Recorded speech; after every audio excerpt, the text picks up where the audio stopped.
नमस्ते, वंदे मातरम, सुस्वागतम। ऐसी कृपा कर, ऐसी कृपा कर। तो हम अभी कृपा के बारे में थोड़ा एक प्रार्थना करने जा रहे हैं जो माँ जी ने प्रार्थना किया है। एक सुंदर, बहुत अच्छा सा प्रार्थना। तो इसी प्रार्थना में माँ बोल कहते हैं और माँ भी प्रार्थना करते हैं। लेकिन ये प्रार्थना करने से पहले मैं आपको बोलना चाहता हूँ कि ये प्रार्थना का बहुत कुछ इंटरनल मीनिंग है, अंतस्वर है, अंदर का बहुत कुछ बड़ा अर्थ है। कभी कभी लोग मुझे पूछना शुरू कर देते हैं, कभी कभी नहीं, मैक्सिमम टाइम, ज़्यादा से ज़्यादा, अधिक से अधिक तक लोग पूछते हैं अगर स्वयं माँ दिव्य जननी है तो किसी को प्रार्थना करते हैं, ये प्रभु कौन सा है, कौन है? तो माँ की प्रार्थना करने का क्या ज़रूरत है? प्रार्थना करना क्या आवश्यक है माँ के लिए? अगर माँ प्रार्थना करते तो वो दिव्य जननी कैसे बन सकते हैं? बार बार वही प्रश्न हमारे पास आते हैं और उत्तर भी है कि definitely she is the divine mother, supreme mother, Aditi. निसंदेह, कोई संदेह इसमें आता नहीं, रहना भी नहीं चाहिए। लेकिन एक बात जरूर याद रहना चाहिए, कृपा करके इसी धरती पर वो उतर आई है, अवतरित हुई हैं, अवतार ग्रहण कर लिए। इसका पीछे तो जरूर कुछ ना कुछ मकसद होगा। मकसद क्या है? It is a dangerous world, struggling world, it is a pathetic world, pregnant world. इसी दुनिया में जहाँ भी देखो दुख, अंधेरा, मिथ्याचार इसमें भरा हुआ है। इसी पृथ्वी को सुधारने के लिए, उधारने के लिए, ऊपर उठाने के लिए, ले जाने के लिए माँ की धरावतरण संभव हुई है। और माँ इधर क्या करती, कैसे प्रार्थना करना चाहिए, प्रार्थना में क्या क्या बोलना चाहिए, what will be our language, wordings and how can pray, इसको सिखाने के लिए माँ जी इधर प्रेयर्स एंड मेडिटेशन और ध्यान कैसे करते हैं, ध्यान से क्या क्या बोलने चाहिए, कैसे करना चाहिए, कैसे अपने खुद को नीरव कर देना चाहिए, इसी लोग सारे सिखाने के लिए माँ इधर आई थी। जब हम ये जो निचले स्तर में, लोअर हेमिस्फीयर में जब प्रार्थना करते हैं, माँ हमारा साथ प्रार्थना करती है और ये प्रार्थना ऊपर जाती है जहाँ से सैंक्शन होगा, माँ उधर से सैंक्शन कराती है। तो ये दोनों एक जगत में, जो लोअर हेमिस्फीयर में प्रार्थना चल रहा है और ऊपर जो हेमिस्फीयर है, हायर हेमिस्फीयर, उसी जगत में इसके प्रार्थना का सैंक्शन मिलेगा, फल मिलेगा। ये दोनों का बीच में she is the connecting link, mediates between the two. ये दोनों का बीच में वो संजोग सेतु है। तो कैसे प्रार्थना करता है माँ, हमको समझाते हैं। ऐसे ही प्रार्थना करना पड़ेगा, ऐसे ही ध्यान करना पड़ेगा। ध्यान करने के वक्त तुम्हारा कंसंट्रेशन ऐसे होना चाहिए। आपको वर्डिंग्स जो प्रार्थना करेंगे, इसका शब्द यही होना चाहिए। इसको सिखाने के लिए, समझाने के लिए माँ हमारा पास हर वक्त, हर पल, हर क्षण, हर जगह पर हमारा पास मौजूद है। लेकिन हम जान नहीं पाते हैं, समझ नहीं पाते हैं माँ का दिव्य लीला का रहस्य क्या है। जो भी हो, ये जो दुख कष्ट में भरा हुआ ये दुनिया जगह, इसमें से निदान लाने के लिए, पतित समाज को, पतित मानव समाज को ऊपर उठाने के लिए, जो धरती अब अपना सब कुछ खोए हुए, गिरा हुआ है, इसको ऊपर उठाने के लिए, अंधेरा में पड़ा हुआ, सोया हुआ जगत को ऊपर रोशनी की तरफ ले जाने के लिए माँ का जो अभिप्सा है, वो प्रार्थना में एक जबर झलक, जबरन झलक हमको दिखाई देता है। It is not a hidden one, कोई छुपके से आता नहीं, बिल्कुल सामने है, बिल्कुल हमारा पास। और ये प्रार्थना का वर्डिंग अगर आप समझ लेंगे, आपका समझ में आ जाएगा, तो आप जरूर, आपको पता चल जाएगा इसका पीछे जो रहस्य वो क्या है। ऐसे एक प्रार्थना में माँ जी बोलते हैं, ऐसे कृपा कर, वो भी बोलते हैं लेकिन हमारा प्रार्थना और माँ जी के प्रार्थना बीच में बहुत कुछ डिफरेंस है। प्रार्थना जब हम करते हैं क्या बोलते हैं, let thy will be done not mine. आप नहीं, माँ तुम्हारा इच्छा पूर्ण हो, भगवान तुम्हारा इच्छा पूर्ण हो, मेरा इच्छा नहीं है। लेकिन जब ये इच्छा पूर्ति है, पूर्ण होती हुई परिपूर्ति होता है तो हमको कुछ मिलता है, हमको मंजूर नहीं है, वी डोंट एक्सेप्ट इट। वही है हम, we don't accept it, it is not acceptable to us. हमको कुछ ये मिलता नहीं तो उस टाइम क्या करते हैं, हमारा इच्छा को पूर्ण पूर्ण परिपूर्ण करना तुम्हारा कर्तव्य है। जैसे माँ जी और प्रभु आए हैं तुम्हारा काम करने के लिए, तो क्यों, अगर ये तो होगा, मंदिर में जाते हो हर वक्त हर दिन हर पल यही कुछ ना कुछ मांगते हो, ये करो वो करो ये करो ये करो, ये मुझे चाहिए वो मुझे चाहिए, ये दे दो वो दे दो, वही तो करने आए हो। तो ये क्या करने हो, तो कब तक होगा ये, जिस चीज़ को लेके तुम क्या करोगी, इसको लेके भी होगा भी क्या। एक मुझे एक कहानी याद आता है जिसमें एक बहुत धनी व्यवसायी था, जितना था संभव दान पुण्य ये सब कर रहा था। एक दिन इसका बीबी पूछा, तो इसको सब कुछ दे दोगे तो बच्चों के लिए बचेगा क्या। तो देखो हमारा जो पड़ोसी है वो सब कुछ कितना परिश्रम करता है, परिश्रम के बाद वो किसी ना किसी से संचय करके अपना बच्चों के लिए करते हैं। तो ये व्यवसायी बोलते हैं, हस्बैंड बोलते हैं, स्वामी तुम तो जाओ, मैं चला जाऊंगा लेकिन तुम जरूर तो कुछ देर के लिए था इधर रहोगे।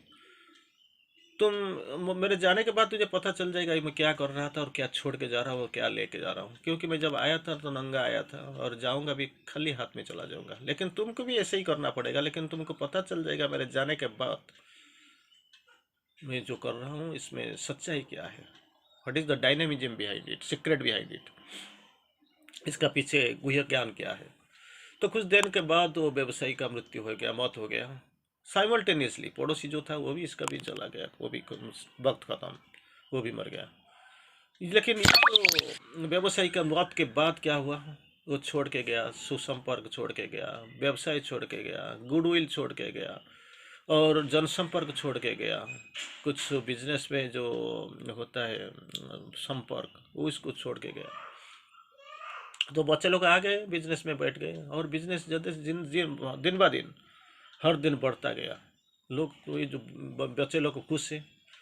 और उधर क्या हुआ, जो पड़ोसी मर जाने के बाद जो बहुत कुछ जो प्रॉपर्टी था इसके लिए झगड़ा शुरू हो गया, केस, अशांति, पुलिस, मारपीट, वो सब कुछ शुरू हो गया।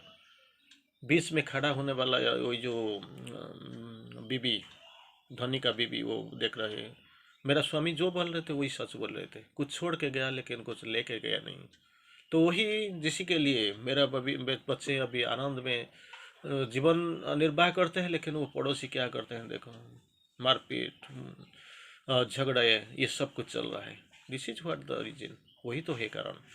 तो माँ जी इधर बोलते हैं ऐसे कृपा कर कि जैसे लोग दुखी है, जो दुखी है वो सुखी हो जाए, जो लोग दुखी है ये लोग जैसे सुखी बन जाए, और कृपा कर कि दुष्ट अच्छे बन जाए, विकेड जो दुष्ट लोग हैं वो अच्छे बन जाए। और फिर बोलते हैं रोगी स्वस्थ हो जाए, वो रोते हैं, गिर जाते हैं, पड़ जाते हैं, इसको लोग मालूम नहीं हो क्या करते हैं, इसको स्वस्थ हो जाए। तीन बात बोलते हैं, ऐसे ही कृपा कर। पंगुलंग है ते गिरी मुखम करो तिबाचलम, यही कृपा हमको चाहिए, वही कृपा करो जगहों के लिए, दुनिया के लिए। कैसे, पहला क्या होगा, जो दुखी है वो सुखी बन जाए, और क्या, कृपा कर जो दुष्ट वो अच्छे बन जाए, और तीसरा बात क्या है, जो रोगी है वो सुस्त बन जाए, वही कृपा कर, वही कृपा का जरूरत है। जिसके लिए तथागत सब कुछ छोड़ के चले गए थे, रोगी देखा, बूढ़ा देखा, मृत्यु देखा, इसके वजह मुझे भी एक बार जाना है। तो इसको इससे इस बचने के लिए, मृत्यु कैसे नहीं आएगा, जरा वार्धक्य कैसे नहीं आएगा, पीड़ा कैसे आएगा नहीं, बीमारी कैसे नहीं आएगा, इसी हल से निकल जाने के लिए, उभर जाने के लिए वो चले गए, सब कुछ छोड़ के चले गए और साधना में बैठ गए। लेकिन फिर भी देखो वही है, वही हाल है, लोग मरते हैं, लोग बीमार में पड़ जाते हैं, लोग गिर जाते हैं, वार्धक्य तो आता ही है। तो माँ तो इस भांति इस जंत्र द्वारा अभिव्यक्त होने वाली तेरे दिव्य प्रेम के बारे में मेरे अंदर उस अभिप्सा में ने रूप लिया। तेरे जंत्र हूँ मैं, जैसे बोलो कितना पोलाइटनेस है, तेरे जंत्र हूँ मैं, तो इसी जंत्र के अंदर के तेरे दिव्य प्रेम के बारे में मेरा अंदर में इसी अभिप्सा रूप लिया। फॉर योर डिवाइन लव, मेरा अंदर क्या हुआ, एस्पिरेशन जाग गया। तो इसीलिए मैं आता हूँ और इसी अभिप्सा के साथ मैं मांग कर रहा हूँ कि दुनिया का अच्छा ही हो, मंगल हो, कुशल हो। ये एक निवेदन की तरह था। It is something like a request. मैं निवेदन करता हूँ, निवेदित हो जाता हूँ, अस्पृहा करता हूँ, तेरा जंत्र बन के आती हूँ। ऐसा एक निवेदन जैसे कोई बच्चा अपने पिता को इसी निश्चिति के साथ करता है। बच्चा आ जाता है तो इसका बाप के पास खड़ा हो जाता है, पापा मुझे यही चाहिए, यही प्रार्थना है मेरा, पापा मेरा पूर्ण कर, परिपूर्ति कर लो। वो जानता है पापा जरूर इसका परिपूर्ति करेगा, परिपूर्ण कर देंगे, कोई दिक्कत नहीं, कोई संदेह नहीं, एब्सोल्युटली नो डाउट। और अनसेकेबल फेथ, जरूर मुझे मिलेगा, मैं जो कहूँगा पिताजी जरूर परिपूर्ण कर देंगे, क्योंकि वो मेरा पिता ही है, मेरा बाप ही है। अपने पिता से ही इसी निश्चित के साथ करता है कि वो मेरा स्वीकृति हो जाएगा। What ever I ask that will be permitted, granted, जरूर यही होगा, स्वीकृति हो जाएगा। That confidence, child like confidence, जो बच्चा जब बाप के पास जाता है, तो मैं तो भगवान के पास जाता हूँ और निश्चित करता हूँ, लेकिन मेरे लिए कुछ नहीं मांगता हूँ। किस लिए मांगता हूँ? रोगी स्वस्थ हो जाए, दुष्ट अच्छा बन जाए, जो दुखी है वो सुखी बन जाए, इसी कॉन्फिडेंस के साथ। लेकिन हम क्या करते हैं, मुझे दो, मुझे दो, मेरा काम खत्म करवा दो। That is what the difference between the divine and the human. भगवान और व्यक्तियों के बीच के पार्थक्य है।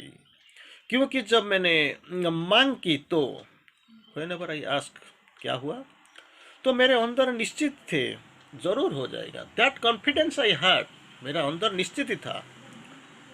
मुझे लगा कि वो बहुत सरल और सहज है। It is very much simple और वेरी मच इजी। मैंने अपना अंदर आसानी से अनुभव किया कि ये कैसे संभव है। I felt how is it possible. I realized, आनंद से आनंद की ओर, कितना अच्छा हो, यही है वर्डिंग, आनंद से आनंद की और सौंदर्य से सौंदर्य की ओर बढ़ना। आनंद से और ज्यादातर आनंद के लिए, आनंद से आनंद की ओर।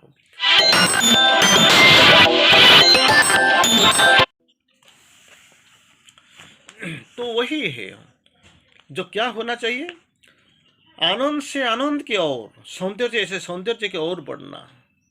तो हम सौंदर्य में सिमट जाते हैं, वही बोलते हैं वही सौंदर्य हमारे लिए, बस इतना ही, हम आगे जाना नहीं चाहते। वही है, that is what egocentric sentiment, अहम केंद्रिक का जो अनुभूति है, इसी में रहते हैं हम। जो देखते हैं, जो पाते हैं वही है। इसके बाद बहुत कुछ है, हम देखने नहीं जाते हम, हमारा अहंकार इसको जाने नहीं देता। सौंदर्य की सौंदर्य की ओर बढ़ना, क्या ये हमेशा दुख सहन करने की और अनिच्छा के साथ अज्ञानमय संघर्ष में से गुजरने की अपेक्षा ज़्यादा स्वाभाविक और फायदेमंद नहीं है क्या? जहाँ पे है उसमें रह जाएंगे, जागे आगे नहीं जाएंगे, हमारा लिमिटेशन हो रह जाएगा। इसी को छोड़ के स्वाभाविक और फलप्रद नहीं है कि सामने जाना, और अज्ञानमय संघर्ष में गुजर के अज्ञान के अनिच्छा और अनिच्छा के साथ दुख सहने करना, हमेशा दुख सहने करना, और हमेशा अनिच्छा के साथ अज्ञानमय संघर्ष से गुजरने की अपेक्षा ज़्यादा स्वाभाविक फलप्रद नहीं है क्या? आगे पूछते हैं वही, what is that, that is the requirement, that is better. ये जो जिसमें हम संघर्ष करते हैं इसको छोड़ो, सामने चलो, फलप्रद नहीं है क्या? अगर तू हृदय में अपने दिव्य स्पर्श में खुल कर खिलने दे तो, क्या बोलते हैं, अगर तू हृदय को अपने दिव्य स्पर्श में विथ योर डिवाइन टच खोल कर दे तो, जो बंद हुए इसको खोल दे तो, ये रूपांतर सरल है। This transformation will be very much easy, very much comfortable, और अपने आप क्या आ जाता है। इसमें कोई प्रचेष्टा भी करना, ज़्यादा कुछ नहीं करना पड़ेगा, क्योंकि ये रूपांतर करने वाला ही तुम है, ये रूपांतर ही तुम हो, ये रूपांतर के लक्ष्य भी तुम हो, ये रूपांतर करने और जो जहाँ पे जाता है वो जो गोल वो भी तो ही हो। फिर माँ बोलते हैं, हे प्रभु, क्या तू अपने दया कि प्रतिज्ञा स्वरूप ये वरदान ना देगा। दया करो, ये प्रतिज्ञा, ये मैं मांग पूर्ण नहीं करोगे? एक बच्चे के विश्वास के साथ, like a child like confidence faith, आज शाम को मेरा हृदय तुझसे अनुभव भी नहीं कर रहा है, अनुनय भी नहीं कर रहा है। माँ जी, हे प्रभु, ये मांगे पूरी कर दो, ये वर दो। कितना चमत्कार है वर। ये प्रार्थना करने वाला जानता है, जो पढ़ता है वो जानता है, जो समझता है जानता है, जिसका अनुभूति आता है वो भी जानता है। कितना प्यारा है, कितना संवेदनशील है, कितना सेंसिटिव, कितना अट्रैक्टिव, कितना टचिंग। इसीलिए बोलते हैं अगर आपका स्पर्श हो जाए और ये खोल जाए तो सब कुछ संभव हो जाएगा। That confidence is there, child like confidence. चलिए हम भी प्रार्थना करेंगे माँ जी से प्रभु के पास। धन्यवाद।